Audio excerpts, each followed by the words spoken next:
You're driving north of Las Vegas, about 80 miles out. The city's long behind you now, just a faint orange bruise on the horizon. The road narrows, then gives up entirely. Dust swallows the tarmac.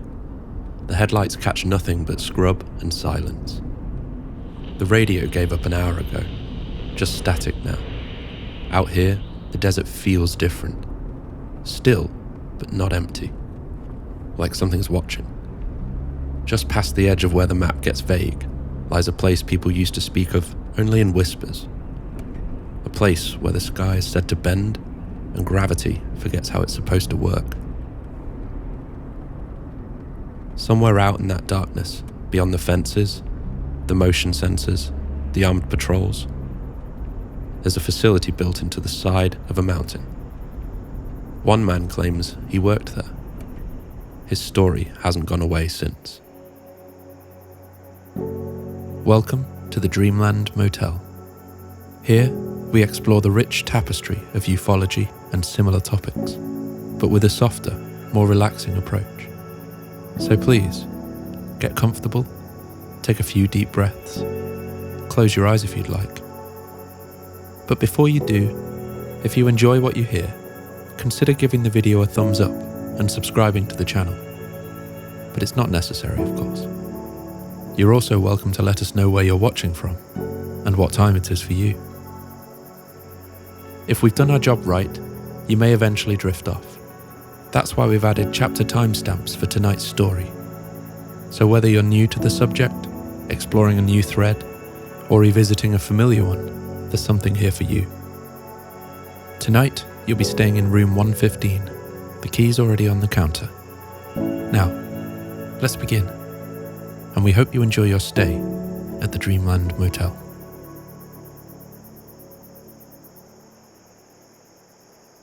It's 1989. George Bush Sr. is president. The Berlin Wall is still standing, but not for long. The Cold War is beginning to wobble. And in living rooms across America, families are tuning into unsolved mysteries, America's Most Wanted, and rewinding VHS tapes before returning them to the video store. It's a time when people still trust TV more than the internet, because the internet, well, hasn't really happened yet. Conspiracies travel by photocopy, or drift through the static of late-night radio, especially the unmistakable voice of Art Bell, broadcasting from the high desert on Coast to Coast AM.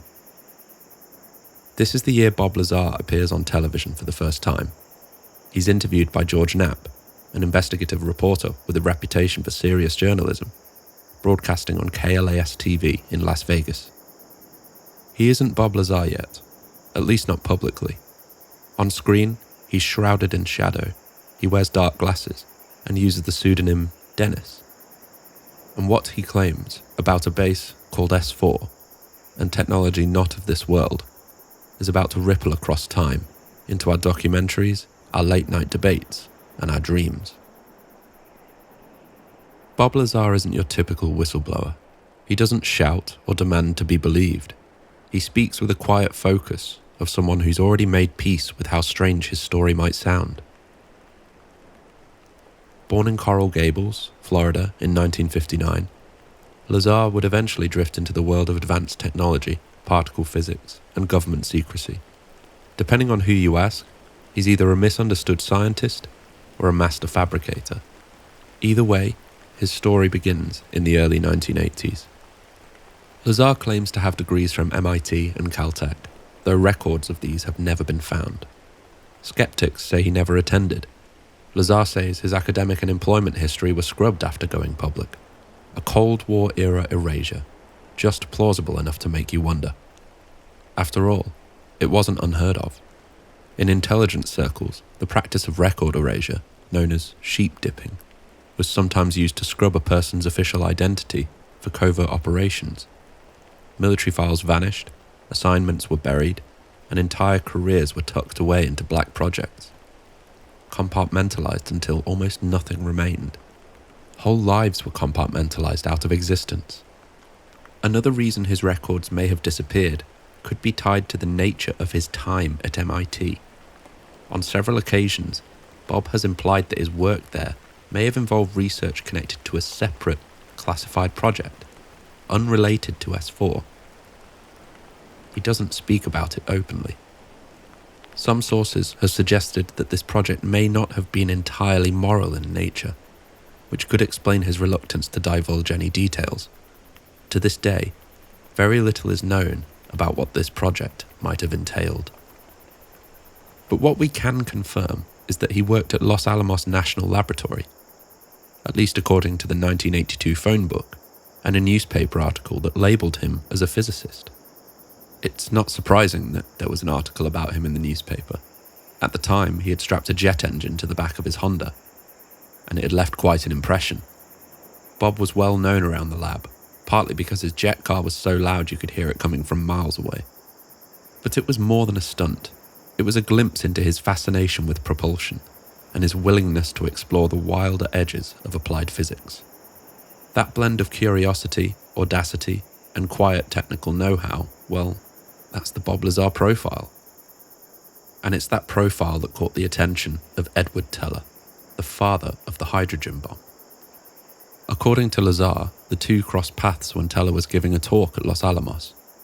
Teller, impressed not only by Lazar's unconventional resume, but also by the newspaper article featuring his jet-powered Honda, later facilitated an interview for a new job, one that Lazar claims would lead him deep into the Nevada desert. Lazar said the interview took place at the EG&G building at McCarran Airport in Las Vegas. Years later, this very building would be cited again as the setting for another moment of UFO lore, the alleged meeting described in the Wilson-Davis memo, where Admiral Thomas Wilson, the director of the Defense Intelligence Agency, was reportedly denied access to deeply compartmentalized crash retrieval programs hidden within the defense industry. So needless to say, this is not your typical office building. Bob was largely kept in the dark about the nature of the job he was applying for, only that it was related to advanced propulsion. From there, the process escalated quickly. Background checks, psychological evaluations, polygraph tests. They asked about everything and then some. Lazar later recalled being asked whether he believed in aliens or if he'd ever been hypnotized, something he mentioned in the 2018 documentary Bob Lazar, Area 51 and Flying Saucers. We'll return to this documentary substantially later in the video. He also later speculated it was less about what he believed and more about how suggestible he might be. Either way, he was in. And his next stop? A flight to Groom Lake and a facility called S4. Lazar's journey began with a flight from McCarran Airport in Las Vegas. He boarded one of the unmarked Janet planes, the infamous white with a single red stripe that quietly ferry government employees to classified installations. On a side note, other whistleblowers who claim to have taken the Janet flights, like Dan Burrish, have described strange rituals during the journey. Burrish, for instance, said that Neil Diamond's Coming to America was played on repeat over the aircraft speakers. It's one of those surreal details you'd love to ask Lazar about. Did he hear the same song? Or was his flight silent, save for the hum of classified airspace? Upon landing, just 25 minutes later, at Groom Lake, or Dreamland as we like to call it, most of the employees disembarked and made their way into the main facility, but Bob Lazar was separated from the group. He was directed onto a bus with blacked out windows. He couldn't see where they were going. The road was long, dusty and silent. All he knew was that the journey ended at the base of a mountain near a dry lake bed called Papoose Lake, about 15 miles south of Groom Lake. Based on the distance and the terrain, the bus ride likely took around 30 to 40 minutes, though with the windows blacked out, time and direction quickly lose all meaning. You can almost imagine those 30 minutes. Nothing but the hum of tyres on gravel, the occasional hiss of the dusty brakes, the absolute silence from the passengers. No talking, no questions, just the steady realization settling in. whatever this is, it's not normal. S4, a name that for many didn't exist until Lazar said it did.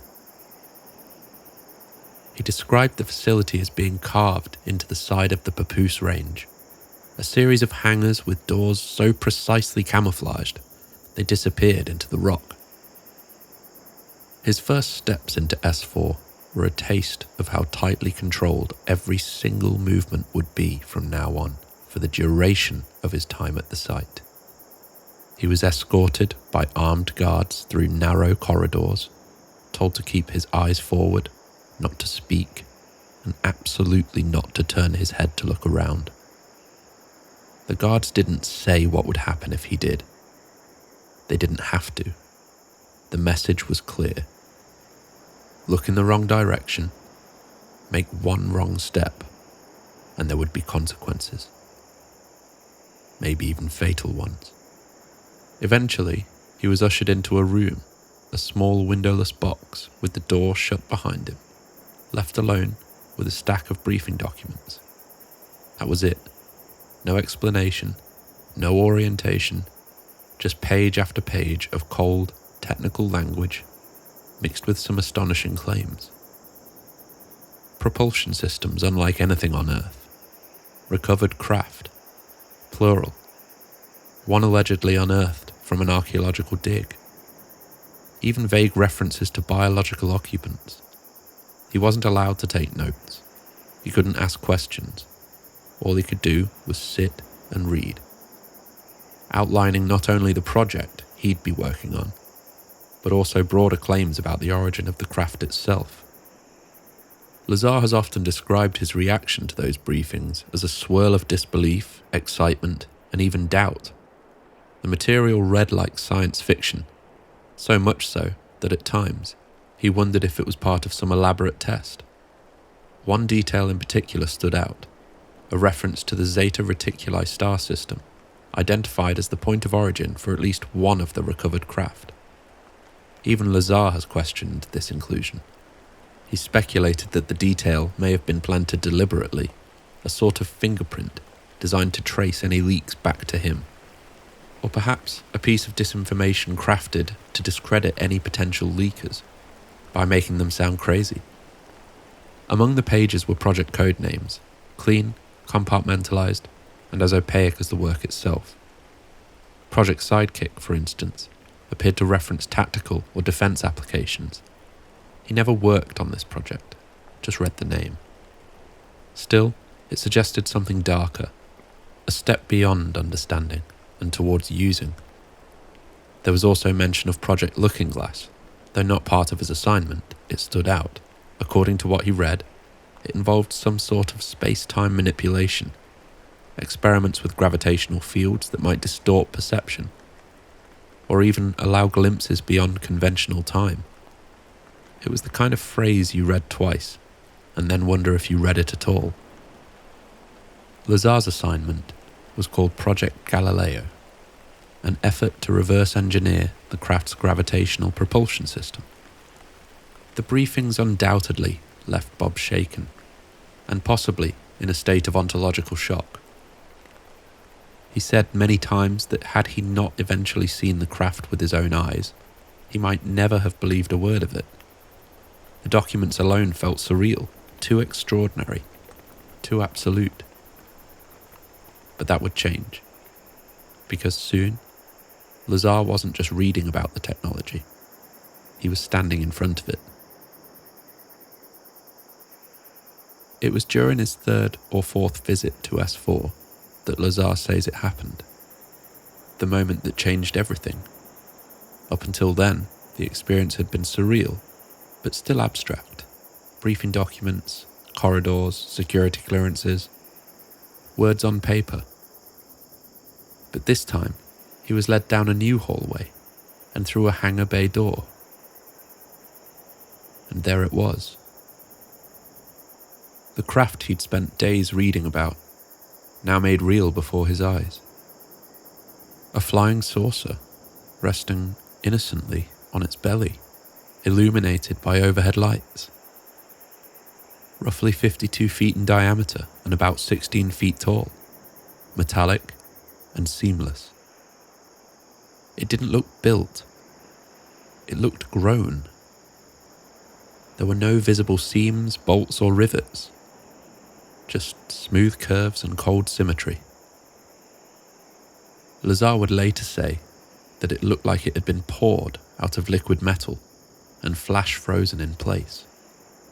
On the side of the craft, someone had affixed a small American flag sticker backwards, as he recalled it.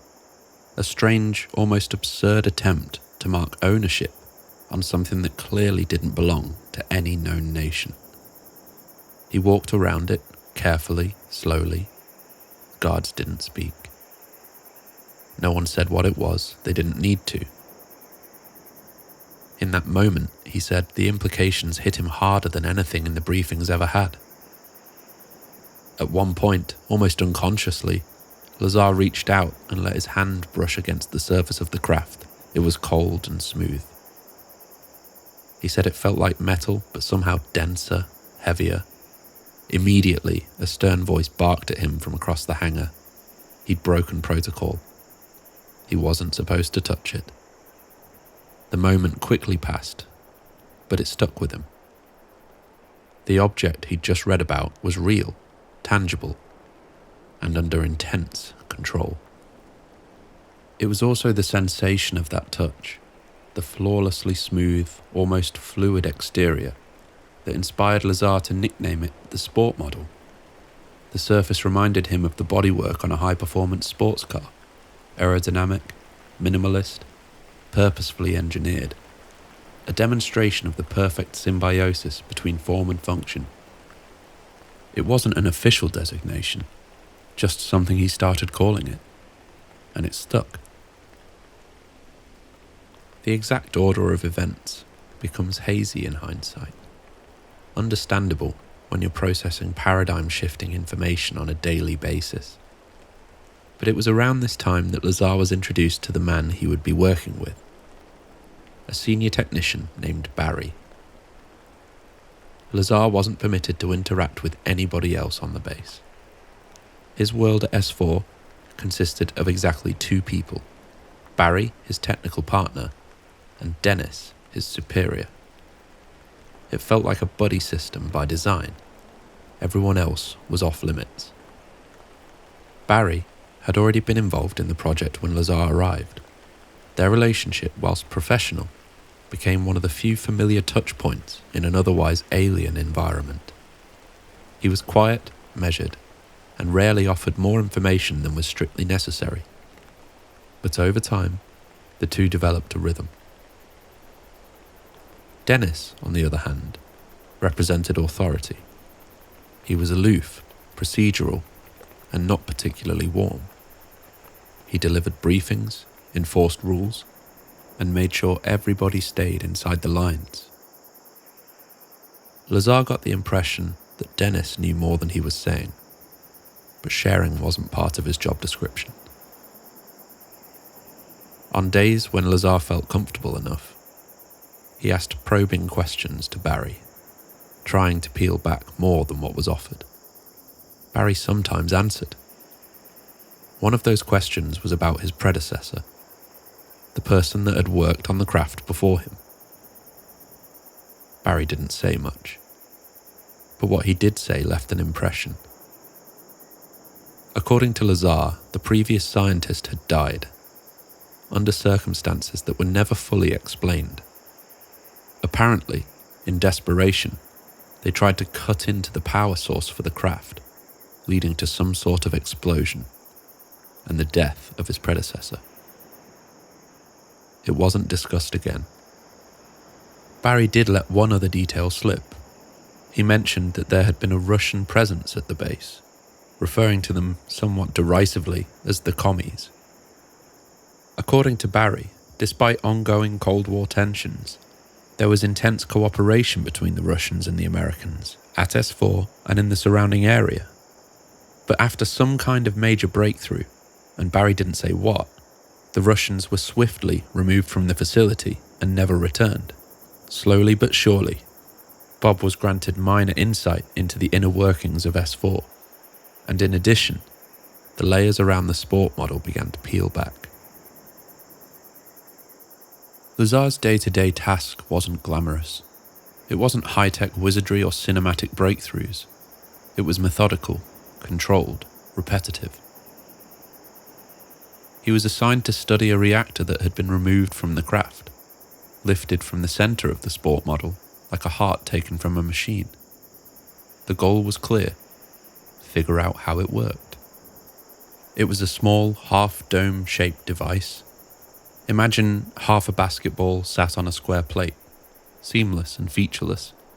The reactor was activated by placing a dome onto its base. According to Lazar, this activated some sort of electrical load on the system, though he admits this doesn't make much sense. No switches, no buttons, no wires, just placement, and once it was in position, it responded. When powered up, it did things that shouldn't have been possible. During one demonstration, Barry challenged Lazar to place his hand on the reactor while it was active. He tried, but couldn't. Something invisible pushed back. Lazar described it as one of the strangest sensations he'd ever felt, like his hand was being magnetically repelled by a force that wasn't coming from anything he could see. Lazar has even speculated that the sensation might have been the result of localized time distortion, a side effect of the gravitational field the reactor was generating. In any case, it appeared that whatever this device was doing, it was clearly generating gravitational effects on the local surroundings, and to produce such effects, an exotic power source had to be involved. The team believed that source was something not found on any periodic table at the time. Element 115. At the time of Lazar's interview in 1989, it hadn't officially been discovered, but Lazar insisted it was the core of the system, dense, stable, and unlike anything we'd seen. Decades later, Element 115, known officially as Moscovium, has been synthesized, first by Russian and American scientists in 2003 at the Joint Institute for Nuclear Research in Dubna, Russia. Like all super-heavy elements, it was created by bombarding atoms of americium-243 and calcium-48 ions in a particle accelerator. The result was real, but incredibly short-lived. The isotope decayed in just 220 milliseconds, transforming almost instantly into lighter elements like nihonium. But a stable isotope could theoretically exist, one that does not decay so quickly. Physicists have long theorized about so-called islands of stability, where certain combinations of protons and neutrons, specific isotopes, might allow super-heavy elements to last longer, potentially even long enough to be useful. As Lazar might put it, the power required to create such an element is astronomical, and to produce it in the quantities and stability he described, according to current scientific understanding, is effectively impossible. If element 115 exists in any significant quantity, it was likely forged in the heart of a supernova, or perhaps in the aftermath of a neutron star collision, where pressures and energies reach unimaginable extremes. But science has never detected it occurring naturally, anywhere in the universe, not in meteorites, not in distant stars, and certainly not in our own solar system. And if the alleged 115 they were in possession of wasn't natural, if it had been synthesized, then whoever created it was working with entirely new principles of physics, methods and technologies modern science has yet to even glimpse. This again supports the briefings Lazar received that the craft was interstellar in origin, and not made by human hands. Either way, the device Lazar was tasked to study was, by every definition, alien. According to Lazar, the way the reactor functioned defied conventional understanding. He called it borderline magic, a term that captured just how far beyond current science the technology seemed. The heart of the system was the element 115, inside the reactor. He claimed the element was bombarded with protons, nudging it momentarily into the next atomic number, 116. This artificial transmutation allegedly triggered a unique reaction, the release of a powerful gravitational wave. No loss of energy, no heat signature, no noise.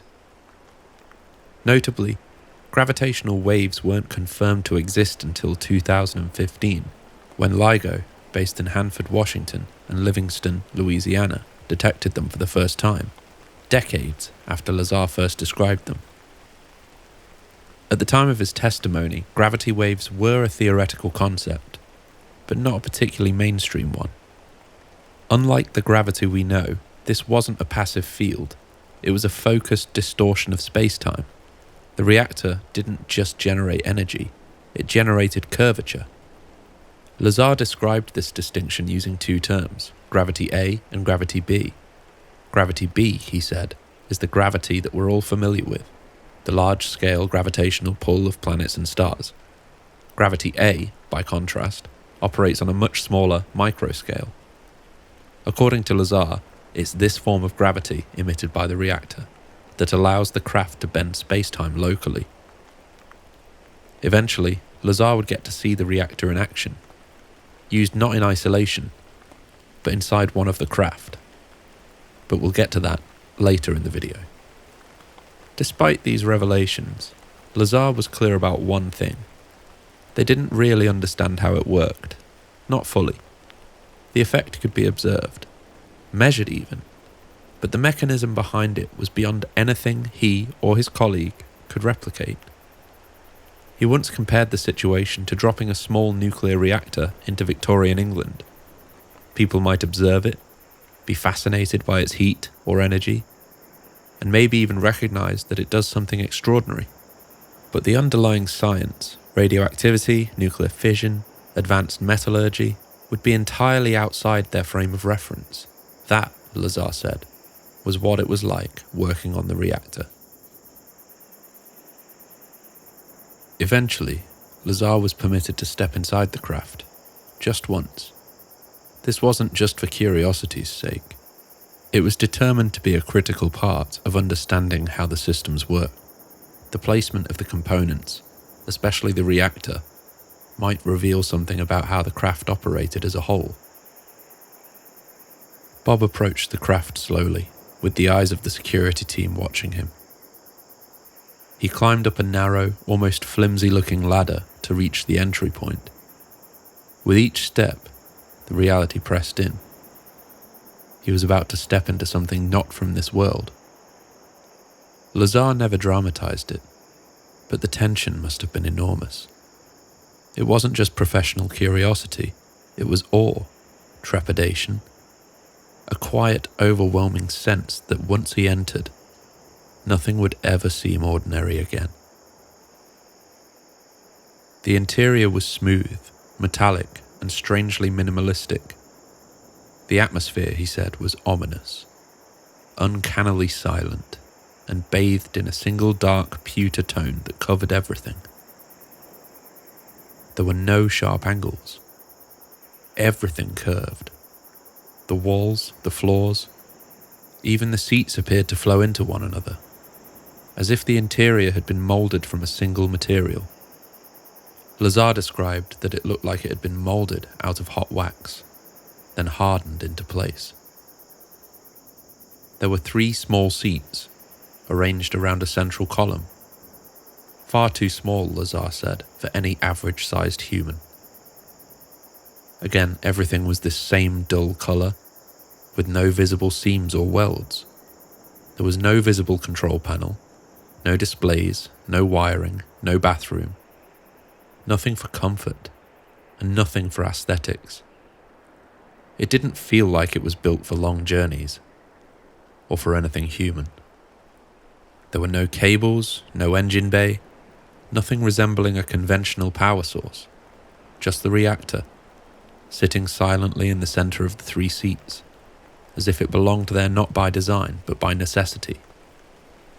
It was compact and self-contained, and it could be connected to what was determined to be a waveguide that extended upward into the dome of the craft.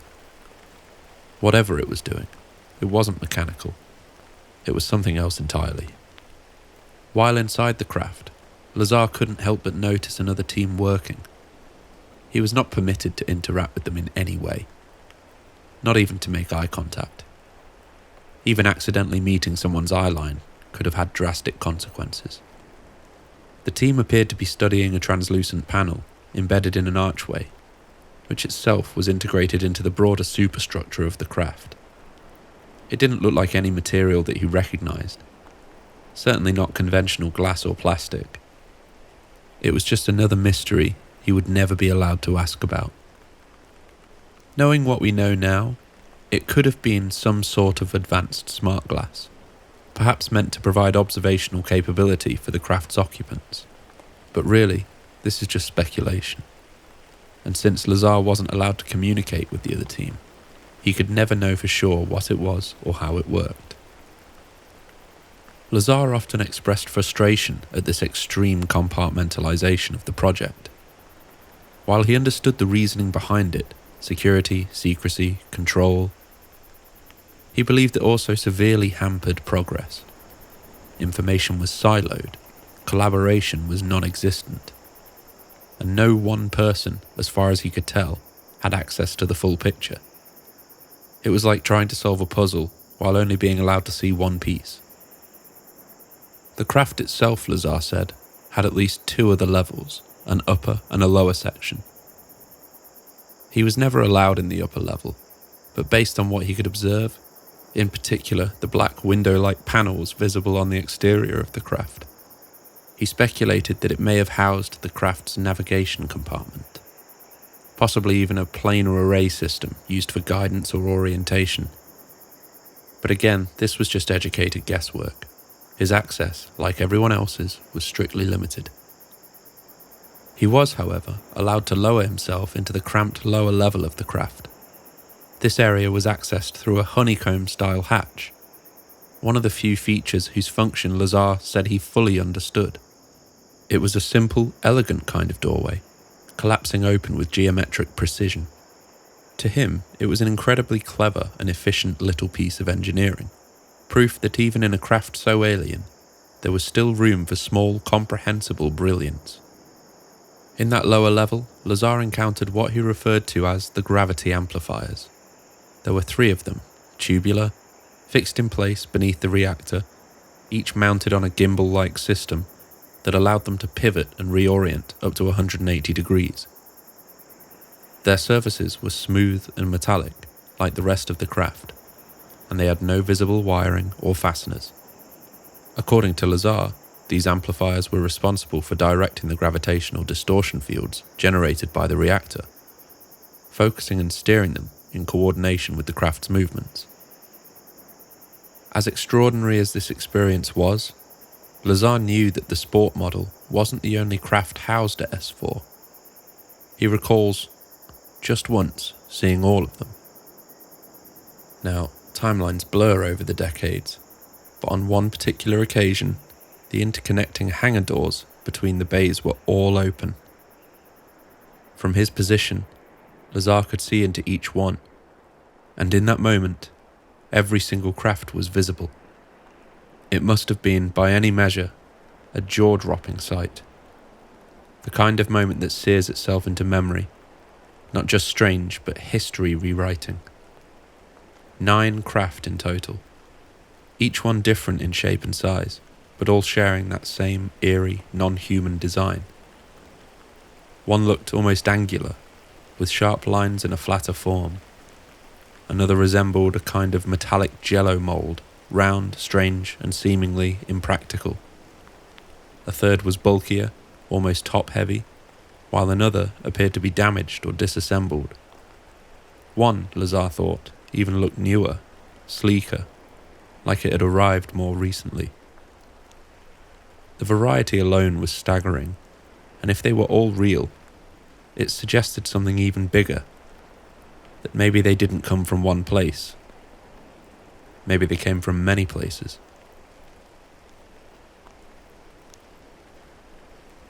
Outside of these rare occasions, most of Lazar's time was still spent trying to understand the reactor, measuring, observing, speculating. It was slow, deliberate work, and answers came rarely. One day, Dennis, his supervisor, approached Lazar and Barry with something unexpected, an invitation to witness a test flight. Dennis led them out beyond the hangars, where the sport model was already being readied for flight. It sat silently on the ground, no crew in sight, no conventional support vehicles. The air felt tense, charged, but there was no countdown, no formality, just a quiet kind of precision. It was obvious that every second the craft was exposed to the open air, the risk was enormous. If a satellite happened to be pointed in the right direction at the right time, this moment could be seen by eyes it was never meant for. Then it began, a faint hiss, barely audible, as the craft lifted off the desert floor. It hovered, steadied itself, and then moved smoothly without turbulence or sound. Lazar stood there, watching the impossible become possible. It didn't bank or tilt like a helicopter. It simply moved, gliding sideways, then returning to its original position, before settling gently back down. The demonstration was brief, controlled, but absolutely unforgettable. Lazar also recalled that someone, perhaps a flight director, was communicating with the craft via radio. That detail stuck with him. According to everything he believed about how the propulsion system worked, such communication should have been impossible. The craft operated by creating a distortion in space-time, a localized gravitational void. Within that kind of environment, conventional radio signals shouldn't be able to get in or out, and yet, someone was talking to the pilot, giving instructions, possibly receiving confirmations. It was just one more mystery in a program built entirely out of them. While Lazar didn't see anything truly out of this world during the live demonstration, no sharp turns, no impossible acceleration, he had been briefed on the craft's different modes of operation. According to the documents he read and what he'd been told, the sport model could perform in ways that defied known physics when fully engaged. One of those flight modes was referred to as the Omicron configuration.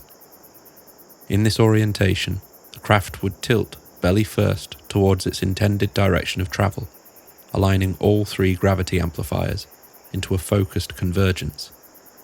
This setup, Lazar believed, was what allowed the craft to bend space-time so dramatically, enabling its most extraordinary maneuvers: instant direction changes, silent flight, and acceleration.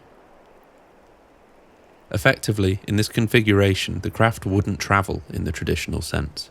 It would fall, in perpetuity, towards its destination, pulled by the very distortion it created. As for inertia, remember that gravity waveguide Lazar saw inside the craft, the structure rising from the reactor up into the dome?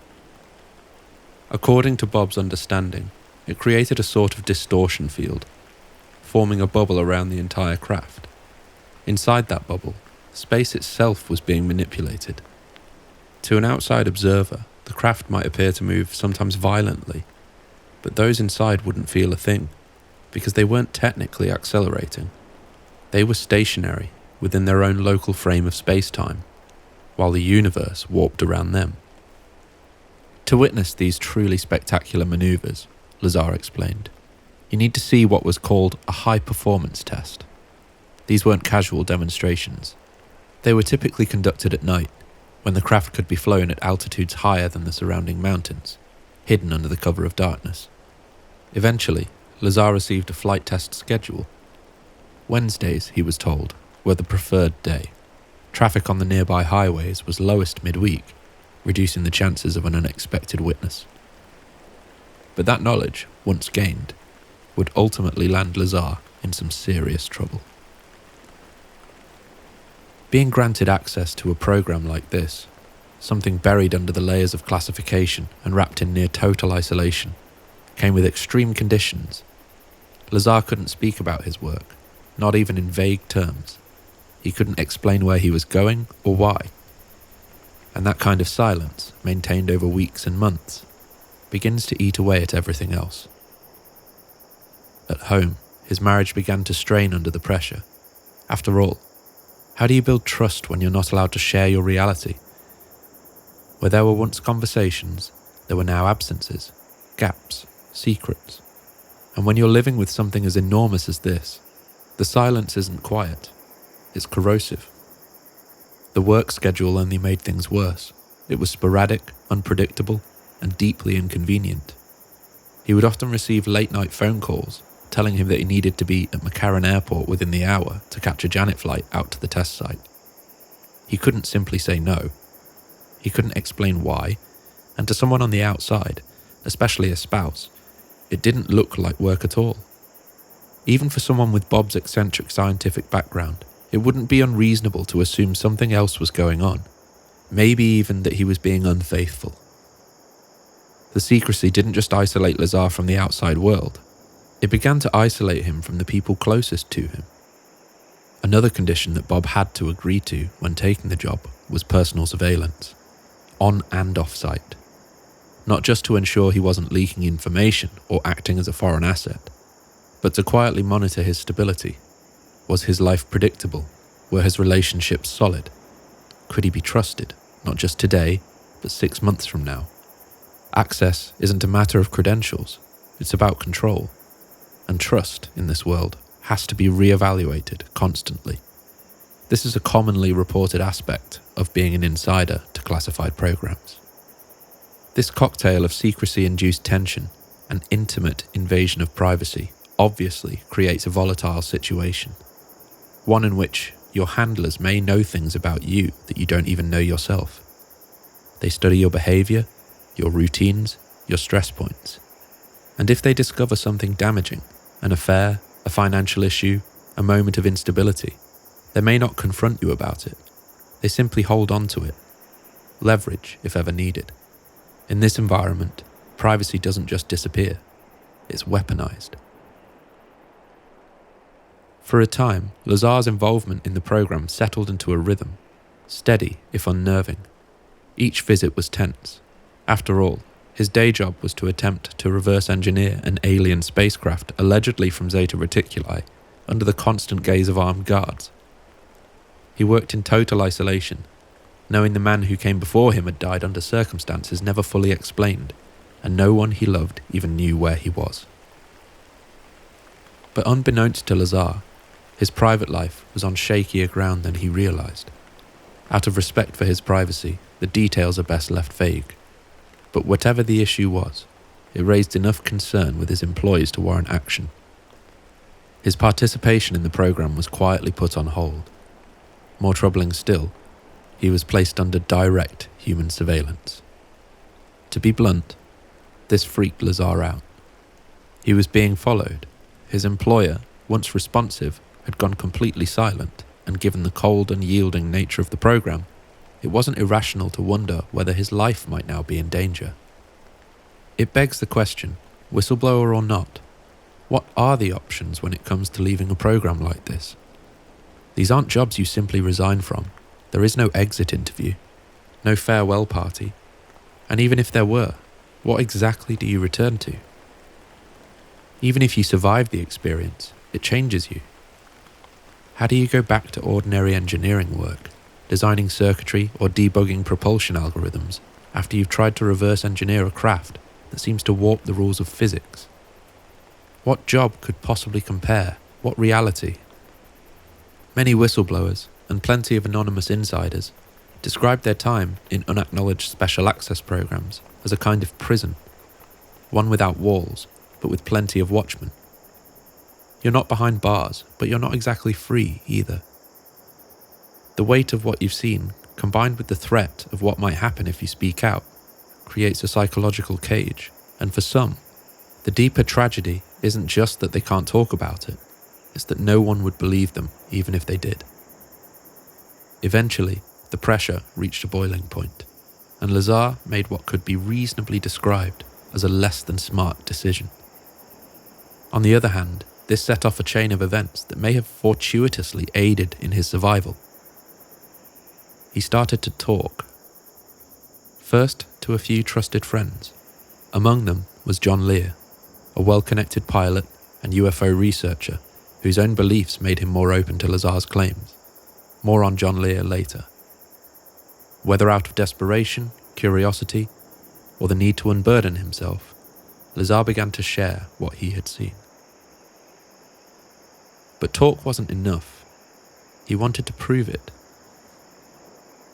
Armed with the knowledge of the test flight schedule, those Wednesday night performances above the desert, Lazar took his friends out to a remote ridge overlooking the facility. From there, under the cover of darkness, they watched the night sky come alive. Lights rose above the mountains, moved in ways no conventional craft could, hovered, darted, and pivoted at angles that defied inertia completely. It was exactly what Lazar had promised. The impossible, unfolding in silence. And just like that, the secret was no longer contained. Footage of their excursions still exists online if you know where to find it in the now stadium-sized haystack of available footage of lights in the sky. As Lazar's apparent suspension of the program grew in time, the Wednesday night viewings became routine, a ritual. What was originally a cautious, covert excursion soon turned into something almost casual. They brought RVs, lawn chairs, hot dogs. The desert became a kind of surreal tailgate party, with Lazar as the reluctant host. They had grown too comfortable. One night, under the usual cover of darkness, it all came to a halt. Bob and his friend Gene Huff were deep in conversation, half joking, half dreaming, spinning wild hypotheticals about stealing one of the craft and flying it for themselves. The kind of fantasy that feels harmless under the stars surrounded by desert and silence. Then they noticed it, a small green light hovering a few feet above the ground in the pitch black. It didn't move like a vehicle or a flashlight, it just floated, quite deliberately. Conversation stopped, the desert went still, and then, with barely a sound, the light dropped. It hit the ground with a faint metallic clink and began to roll, slowly and eerily towards them. Like a final cue, it marked the collapse of everything Lazar had been a part of. In that instant, it wasn't just a piece of night vision tech falling to the desert floor. It was his entire secret life, his time inside Project Galileo crashing down around him. His fantasy was over. His time at S4 was officially over. He would never again step inside a Janet flight, never again walk the narrow corridors beneath the Nevada desert, never again lay eyes on the sport model or the reactor. The hangars, the briefing rooms, they were sealed off to him now, permanently. That door had closed, and it would not reopen. Security teams emerged from the darkness. They had been standing just a few feet away from Lazar and his friends. They were surrounded, detained, and questioned. The surveillance he had long suspected was now undeniable, and it had form, voice, and authority. Whatever doubt his employers had before about his discretion was now all gone. The breach was clear, the consequences immediate. The following day, Lazar was summoned to Indian Springs Air Force Base. It wasn't framed as a formal arrest, but it didn't feel voluntary either. He was brought into a small windowless room, fluorescent lights, beige walls, and the kind of silence that hums louder than any sound. And yet, perhaps the most unsettling part of this whole experience was this. They had let him go. No handcuffs, no jail cell, just a quiet invitation to come in the next day. It didn't make any sense. He had blatantly violated the terms of his clearance. He had brought civilians to observe a black project in active testing. Under normal conditions, that should have been enough to vanish him off the face of the earth. Instead, he was met with something colder. Controlled tolerance. Two men, not in uniform, sat across from him. One held a folder thick with transcripts. The other didn't say a word. What followed wasn't a debrief. It was a psychological pressure test. They quoted conversations, word for word, jokes he made, questions his friends asked. They knew everything, and they wanted Bob to know that they knew. Then, almost as a side note, they produced transcripts of private phone calls from his home. What was in them, we won't repeat here, but for Lazar, it was devastating. And that seemed to be the whole point. They weren't just proving how deeply embedded they were in his personal life. They were using that knowledge to hurt him, to destabilize him, to remind him that nothing, not even his most private heartbreak, was beyond their surveillance or their leverage. Then came the usual warnings, the reminders of lifelong secrecy, the clear statement that he would never return to S4, and the heavily implied consequences of non-compliance going forwards. And yet, strangely, inexplicably, they let him go home. The lack of tangible punishment was the punishment, and it left behind a question that has followed Lazar ever since. Why? Why wasn't he arrested on the spot? Why was he allowed to walk away? Some have speculated that this wasn't just restraint, it was strategy. That perhaps Lazar, by stepping out of line, had become useful in a different way. A pressure release valve, a test case, a tool for reshaping the narrative, or gauging public reaction. Whatever the motive, it was clear he was no longer being handled as a scientist. He was being handled as an asset, one whose value had shifted, but hadn't yet expired. He walked out of Indian Springs with no charges, no official reprimand, but the clear understanding that he was dangling. One word wrong, one misstep, and the rope would tighten. The fear didn't subside. If anything, it intensified in the days and weeks that followed. Lazar was still being watched, he could feel it. His routines felt exposed and his privacy gone. He was jobless now, cut off from the classified world and left him in the ruins of a personal life upended by secrecy. And he couldn't shake the feeling that a silent countdown had begun.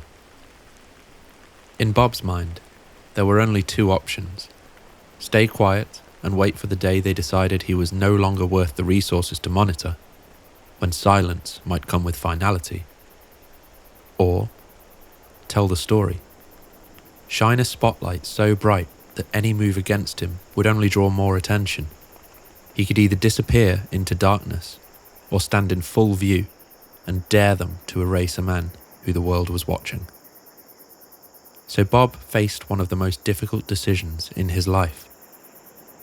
But perhaps in a case of strange synchronicity, he was about to meet the man who would help him make that choice.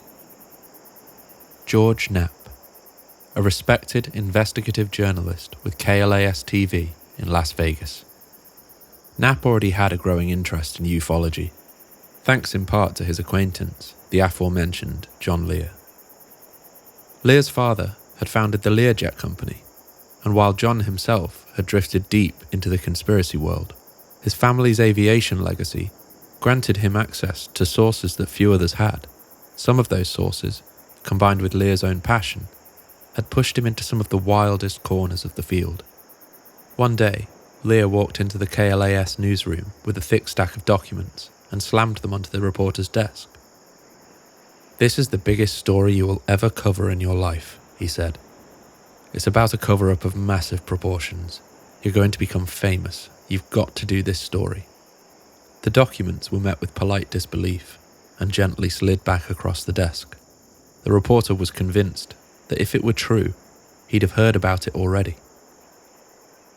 But George Knapp overheard, and instead of dismissing Lear, he said he'd take a look. At the time, Knapp was hosting a talk show called On the Record, and he needed compelling guests. Lear was invited on for an interview. The claims were wild, even for ufology, but the public response was immediate and intense. Viewers were fascinated. The episode made international headlines, and Knapp, he was hooked. He began reading everything he could find on the subject, and brought Lear back the following year. So by the spring of '89, Knapp, then anchoring the 5 o'clock news, was no stranger to UFO stories. When a guest cancelled last minute for his nightly 5-minute interview segment, he reached out to Lear again. "You said you had a guy who was working out there and maybe working on some flying saucers in the desert. Can we talk to him?" That guy was Bob Lazar.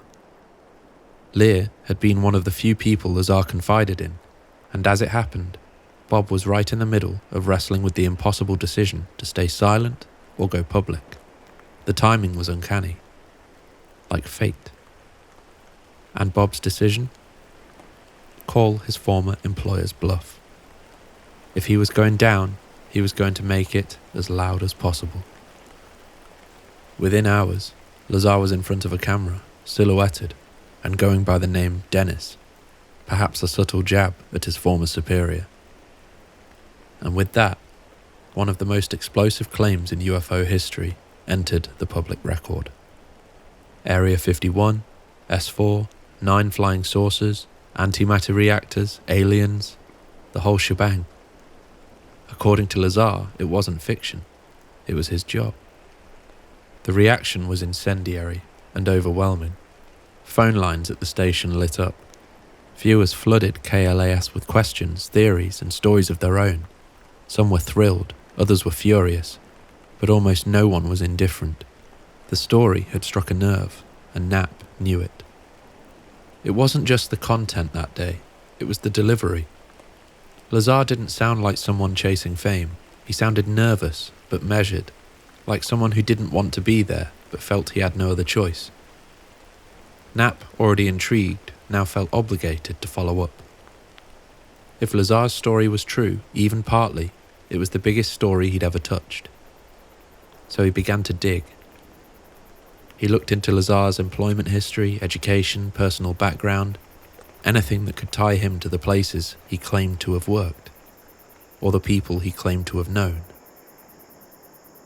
As we've already said, there were no records of Lazar attending Caltech or MIT, institutions that he said he studied at. Knapp found the absence striking, and it raised eyebrows. But he found something else that gave him pause. The 1982 Los Alamos National Laboratory phone directory, with Lazar's name listed inside. And the local newspaper article that allegedly impressed Edward Teller enough to give Bob the opportunity of a lifetime. And even more interestingly, Knapp discovered that the article named Bob as a physicist at the lab. Debunkers have since contested these two pieces of evidence, arguing that the phone directory simply indicates Lazar was an outside contractor with a relatively minor role, possibly as a camera technician, and they claim the newspaper article just misattributed his job title, either through misunderstanding or editorial error. And yet, one verified former employee would later go on record to confirm that yes, Bob Lazar did work at Los Alamos, and that he was absolutely under the impression that Lazar was there in the role of a physicist. We'll return to this in detail later. So the paper trail was thin, but it was something, enough to suggest that at the very least, Bob Lazar had been closer to the heart of the classified world than most civilians ever would be. His educational background, however, remains the most contentious aspect of his story. For some, the complete absence of records from Caltech and MIT is all the proof they need that Lazar fabricated his credentials. But for others, that very absence is seen as evidence of something far more deliberate, an erasure, orchestrated by forces powerful enough to make someone vanish from the academic record. Whether it's a smoking gun pointed at deception or a chilling confirmation of deep state capabilities depends entirely on who you ask.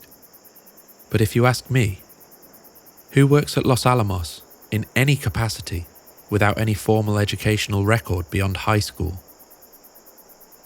Despite the gaps and inconsistencies, Knapp couldn't ignore one crucial element: Lazar's character. He didn't act like a man trying to make a quick buck. If anything, he seemed burdened by the story, reluctant to tell it, and at the time visibly shaken by its implications. He almost regretted his actions, wishing he was still at S4. Knapp has often said that what struck him most was Lazar's consistency, his technical fluency, and his refusal to embellish. He didn't claim to understand everything. In fact, he was clear about the limits of what he knew. That honesty, more than anything, earned Knapp's trust. So over time, the two began to work closely. Piece by piece, they reconstructed the timeline of events. The job offer, the briefings, the reactor, the sport model, the surveillance, the fallout. It wasn't just about interviews anymore. It became documentation, a living record of everything Lazar remembered, the good, the bad, the awe-inspiring, and the terrifying. If not to broadcast to the world, then at least to preserve, a kind of insurance policy, because if anything were to happen to Bob Lazar, the story would still exist, on tape, in George Knapp's archive, impossible to erase. At some point, Knapp became too invested to keep it under wraps. The story was just too big, too important not to share with the world, fully and openly. The first interview had aired just a few months earlier, with Lazar silhouetted and using the alias Dennis. But the response had been overwhelming, and Knapp believed that only one thing could elevate the story further, with Lazar going on the record with his name and face visible. Lazar hesitated deeply. He knew what was at stake. The idea of showing his face on television, of making himself a permanent fixture in one of the most controversial stories ever told, was almost unbearable. His anxiety wasn't theoretical. He had already been followed, watched and warned, and now Knapp was asking him to take a step further. Knapp pressed him. He argued that hiding only made the story easier to dismiss, that if Lazar truly wanted to protect himself, he needed to become unignorable. Lazar eventually backed out, at least at first. He changed his mind at the last second, but by that point, Knapp had made his own decision. They reportedly argued, voices were raised, the tape was already cued, and Knapp, seeing the opportunity vanishing, made the call. He pressed play. On November 10th, 1989, during the 5 o'clock broadcast, Bob Lazar's face appeared on screen for the first time. No silhouette, no alias, just a man plainly stating that he had worked on flying saucers at a hidden base south of Area 51. In this second interview, Lazar not only went into greater detail, laying out the claims that once again shocked the world, but he also revealed something chilling. Shortly after the first silhouetted broadcast aired, he had received a phone call. It was from Dennis, his former superior, and on the other end of the line, Dennis asked a single question. "Do you have any idea what we're going to do to you now?" In hindsight, perhaps Bob going public was indeed the right call. It had the strange effect of creating a kind of protective bubble around Lazar himself. After all, harming him directly would only have fueled his claims further. So instead, the pressure found other outlets. They didn't target him. They isolated him. Friends and family were audited. Colleagues lost security clearances. One by one, the people closest to Lazar began to suffer the fallout, while he stood in the center of it all, untouched, but increasingly alone. Suddenly, it becomes easier to understand why no former colleagues or professors stepped forward to confirm Lazar's story. Not because they didn't exist, but because they had seen what happens to those who stood too close. Careers destroyed, reputations unraveled. Quiet punishments that never made headlines. In the shadow world Lazar described, silence wasn't just encouraged, it was enforced. And after watching the storm that followed him, most people chose exactly that. Since the Bob Lazar story first hit the airwaves, it's fair to say the UFO community has seen its share of "trust me bro" revelations. People willing to confirm parts of Bob's account, privately, quietly, but always off the record. Whispers passed to George Knapp, hints dropped in late-night interviews, enough to raise eyebrows, but never quite enough to blow the lid off. Among them, was Dr. Stephen Greer, who has stated that while he cannot personally verify the details of Lazar's claims, he has spoken to individuals who can confirm Lazar's presence at Area 51. In what capacity? They wouldn't say or didn't know, but the implication was clear. Bob Lazar wasn't just telling ghost stories. George Knapp himself has gone on record saying that multiple high-level sources told him Lazar's story was essentially accurate, but none of them were willing to go public. In a world where speaking out can cost you your career, or worse, that kind of silence isn't necessarily suspicious. It may just be strategic. And then there were more tangible clues. Witnesses who claimed to have seen Lazar boarding Janet flights. People who swore they'd seen him inside secure facilities. But again, names never released, testimonies never sworn, but the pattern was there. Even the supposed location of S4 began to attract attention. Researchers and satellite sleuths fixated on Papoose Lake, exactly where Lazar said the facility was carved into the mountainside.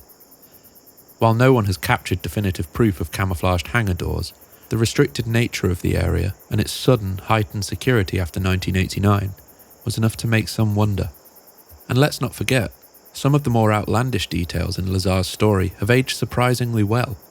Gravity waves, which he described as central to the craft's propulsion system, were dismissed outright at the time by some. But in 2015 their existence was confirmed. We've already talked about that, but still, it's worth remembering. And then, there was the hand scanner, a strange device, Lazar said, that scanned the bones in your hands to verify identity. It sounded like pure sci-fi at the time of Bob's original testimony. Skeptics loved to mock this claim, until images surfaced of nearly identical bone density hand scanners used at Groom Lake in the 1980s. Lazar hadn't just described it, he had been right. But none of these were smoking guns. But they weren't easy to explain away, either. The detail about the hand scanner, the one everyone mocked for years, was eventually confirmed not just by independent researchers, but by someone with direct ties to George Knapp, Jeremy Corbell. Corbell, a filmmaker and investigator, became something of Knapp's unofficial protégé, drawn into the world of classified aerospace and fringe science through Knapp's mentorship. Corbell would go on to play a major role in the resurgence of Lazar's story in the modern era. His documentary, Bob Lazar, Area 51 and Flying Saucers, released in 2018, reintroduced Lazar to a new generation, and with it, a fresh wave of scrutiny, belief, debate, and evidence. Corbell didn't just rehash the same story, he added to it, starting with, but certainly not limited to, the hand scanner. The Identimat 2000 was part of a declassified photo set from the 1980s showing tech used at Groom Lake. There it was, identical in form and function to what Lazar had described. It was a biometric scanner, one that measured the geometry of a person's hand, including finger length, spacing, and bone structure, unique to every individual. Not a guess, not a sci-fi fantasy, a real, functional piece of security hardware, one that few outside classified programs had ever seen, and Jeremy found it. It's worth noting that technology like this isn't typically declassified until decades after it's retired, so one question hangs in the air. How did Lazar know about it? He described it years before any public image existed, before anyone had seen these outside highly classified facilities. Somehow he knew. Corbell helped transform Lazar's legacy from fading folklore into a living, evolving investigation. And as he unearthed more footage, interviews, and historical context, the line between conspiracy theory and possible truth became a little harder to draw. For years, the Los Alamos lab maintained that Bob Lazar never worked there, neither as an employee nor as a contractor. This, despite the fact that his name appeared in official materials. And in fact, Bob even took George Knapp to the lab itself to show him around, to the extent that he could. Lazar demonstrated a surprisingly, or not so surprisingly, detailed knowledge of the facility's inner workings and layout. This contradiction had lingered for decades. until Jeremy Corbell uncovered something new. He tracked down a verifiable source, Dr. Robert Krangle, a physicist with a confirmed history at Los Alamos. When asked, Krangle said he remembered Lazar. More than that, he confirmed that Lazar had worked there and that he had understood him to be functioning in the role of a physicist. He even recalled appearing in security briefings alongside Lazar, routine procedural meetings that placed him in the same professional orbit at that time. It wasn't internet speculation, it was a first-hand recollection from a credentialed colleague, and once again, the paper trail may have gone missing, but the memory remained. Krangle also noted something important. In coming forward, Lazar had committed what amounted to a cardinal sin in their field. You don't go public, you don't talk. And once you do, the silence from your peers is rarely accidental. Krangle wasn't surprised in the least that nobody had come to Lazar's defense. In that world, silence isn't just self-preservation. It's part of the job description. It's a rule. During George Knapp's original investigation into Lazar's claims, another name kept coming up, over and over. A man Lazar said had conducted his background investigation for the high-level security clearance he needed to access S4. That name was Mike Thigpen. At the time, over 30 years ago now, George Knapp managed to confirm that Thigpen was real. He worked for the Office of Federal Investigations, a lesser-known branch responsible for conducting security clearance checks for sensitive government installations, including the Tonopah Test Range, Groom Lake, and presumably surrounding facilities. Thigpen wasn't a myth. He was exactly the kind of person you'd expect to show up if someone really was being vetted for access to a black program. But when Knapp tried to reach out, he was met with effective silence, and for decades the question lingered. How in the world did Bob Lazar know this man's name? Years later, Jeremy Corbell picked up the trail. He tracked Thigpen down to the East Coast and managed to get him on the phone, something Thigpen has confirmed himself. According to Corbell, Thigpen acknowledged his role in conducting security investigations for the very sites Lazar described. At one point, Corbell claimed Thigpen remembered Lazar specifically, but in a later interview, Thigpen walked that back, saying only that he had conducted a lot of investigations during that period and couldn't say for sure if Lazar was one of them. But notably, he didn't deny it either. In fact, he admitted it was entirely possible. Perhaps this was a small miscommunication between Corbell and Thigpen. Now back to Knapp's original investigations in the late 80s and early 90s, he had already confirmed that Thigpen had actually visited Lazar's home at least once, and according to multiple unrelated witnesses.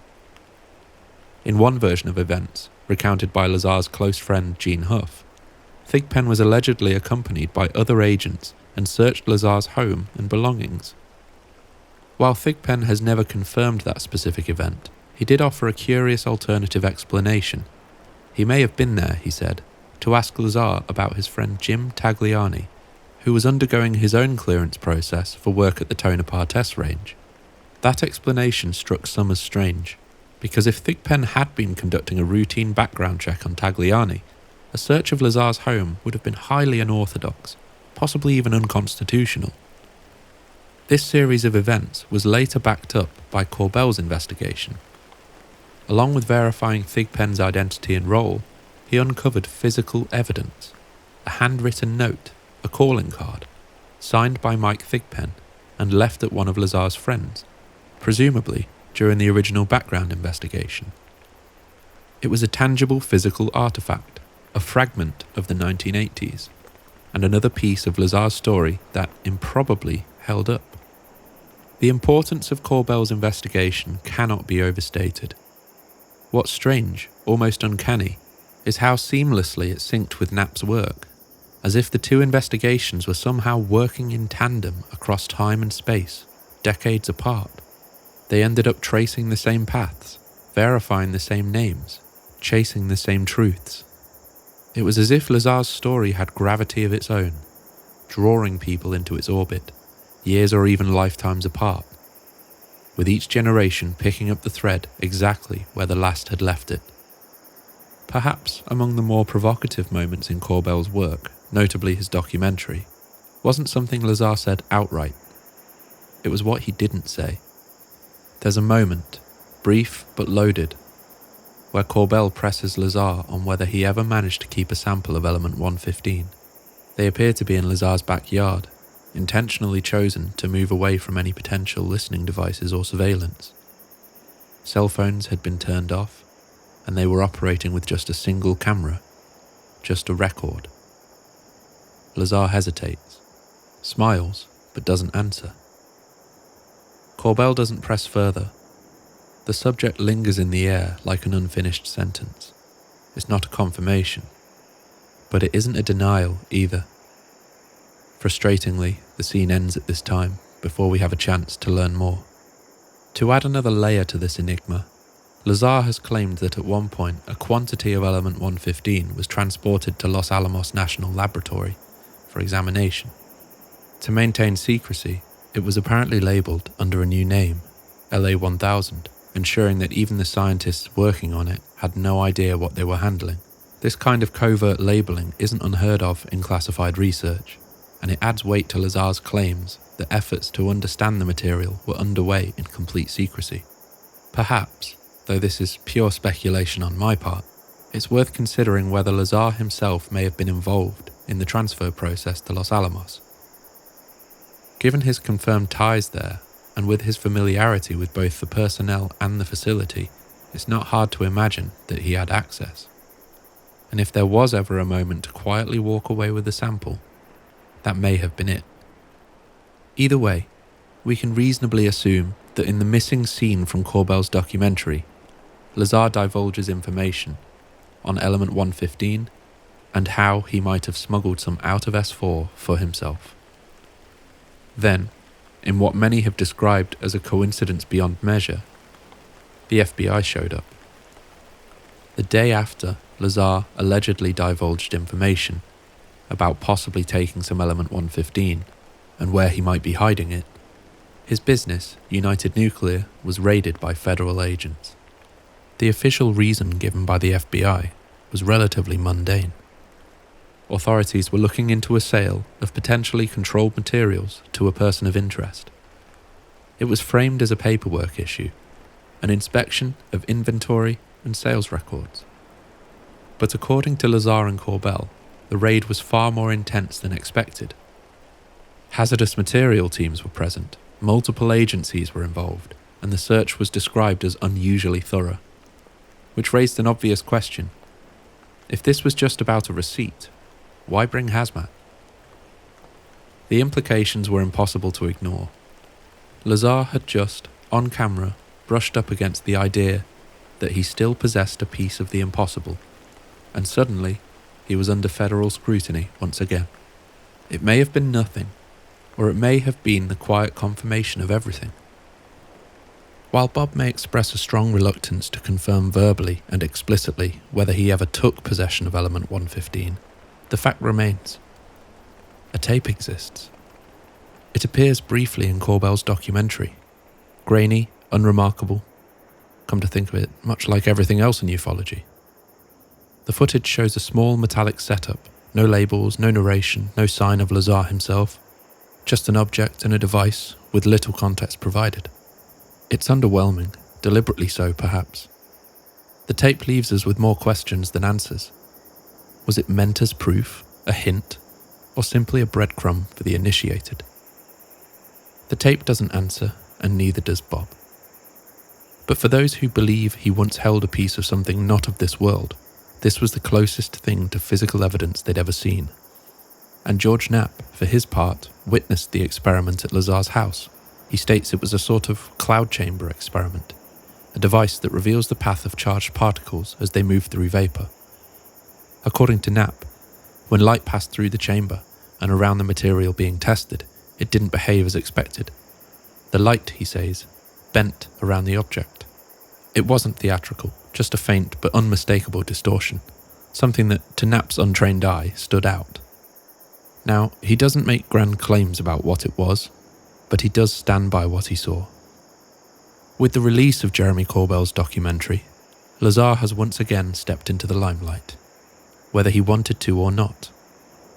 The film reasserted his place as one of the most enigmatic and polarizing figures in the history of ufology. For some, it was vindication. For others, he remained a question mark. But one thing was clear: decades later, his story hadn't faded. It had deepened. Since his departure from the world of black projects and clandestine bases, Lazar has kept a relatively low profile.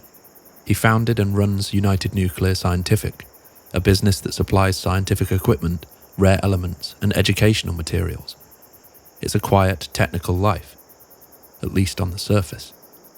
But there have been moments where the past seemed to catch up with him. In 2006, Lazar briefly made headlines again, not for aliens, but for an unrelated legal matter. He was charged with aiding and abetting in the operation of a prostitution ring in Nevada. The case was ultimately resolved without major consequence, but it served as a reminder that Lazar, for all the mythos surrounding his name, is still very human and very fallible. There are rumours, and I need to be clear, they remain only rumours, that during his court appearance, Lazar was asked by the judge to confirm his employment history, and according to some, at the risk of perjuring himself, he reiterated under oath that he had worked at S4 on a classified project. Whether this happened exactly as described remains unverified, and I have to admit, it sounds like folklore. But perhaps one day Lazar himself will address it directly. If true, it would stand as yet another testament to Lazar's steadfast consistency. A man willing to reaffirm his extraordinary claims not in front of cameras but in front of a judge, under oath, with legal consequences on the line. Even today, as he runs United Nuclear, Lazar is constantly pulled back towards the world of ufology, whether by persistent investigators, curious truth seekers, or the occasional quiet reminder that he is still very much under the watchful eye of the clandestine program to which he belonged. Most recently, Lazar has lent his voice and insight to a new collaborative effort known as Project Gravitaur. This initiative, part documentary, part immersive media experience, seeks to reconstruct and explore the Lazar story from the ground up with unprecedented depth. At its core is the upcoming film S4, The Bob Lazar Story, which aims to visually recreate Lazar's time at S4, using detailed input from Lazar himself. From the hangar bays camouflaged against Papoose Mountain, to the sport model craft rendered down to the rivet, or lack thereof, the project is as much a historical reimagining as it is a digital archive. Project Gravitaur doesn't stop at film. The team is also developing, in tandem, a VR experience, allowing users to virtually explore the S4 facility and the craft itself, right down to the dark pewter interior and gravity waveguide. Early behind-the-scenes accounts suggest that as the team recreated the lighting and the internal structure of the sport model, some of Lazar's more unusual descriptions, like the low ceilings, seamless metallic interiors, and visual layout, began to make practical sense in a way they hadn't before. What once seemed strange or speculative felt, in the finished model, unexpectedly plausible. It's a modern re-examination of a classic mystery, blending archival investigation with 21st century storytelling. With Project Gravitaur on the horizon and a new documentary slated for the second half of 2025, some believe fresh revelations may finally emerge. Perhaps we'll learn more about the true nature of Element 115, or even catch another glimpse of it. Perhaps we'll get a clearer look inside the sport model, or finally learn how the reactor really worked. Or maybe, just maybe, we'll learn more about the people Lazar once worked alongside. Names long known, with faces never seen. For more than 3 decades, Bob Lazar's story has lived in the twilight, somewhere between classified science and modern mythology. He didn't ask to be believed, and he never seemed especially eager for the attention. He simply told a story, a strange, tightly wound account of secret bases, gravity waves, and a world behind the curtain that most of us never get to see. And through every accusation, every investigation, and every attempt to discredit or malign him, one thing has remained remarkably consistent.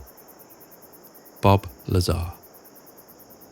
Whether he worked on alien craft at a hidden base or became a brilliant fabricator of modern folklore, the impact of his claims is undeniable. His testimony helped transform Area 51 from an obscure military testing site into a symbol of secrecy, mystery, and the possibility that we're not alone. And now, as new technologies allow us to reimagine the impossible, and new generations ask the same old questions but with fresh curiosity, Bob Lazar remains at the centre of it all, still quiet, still cautious, and undoubtedly still watched.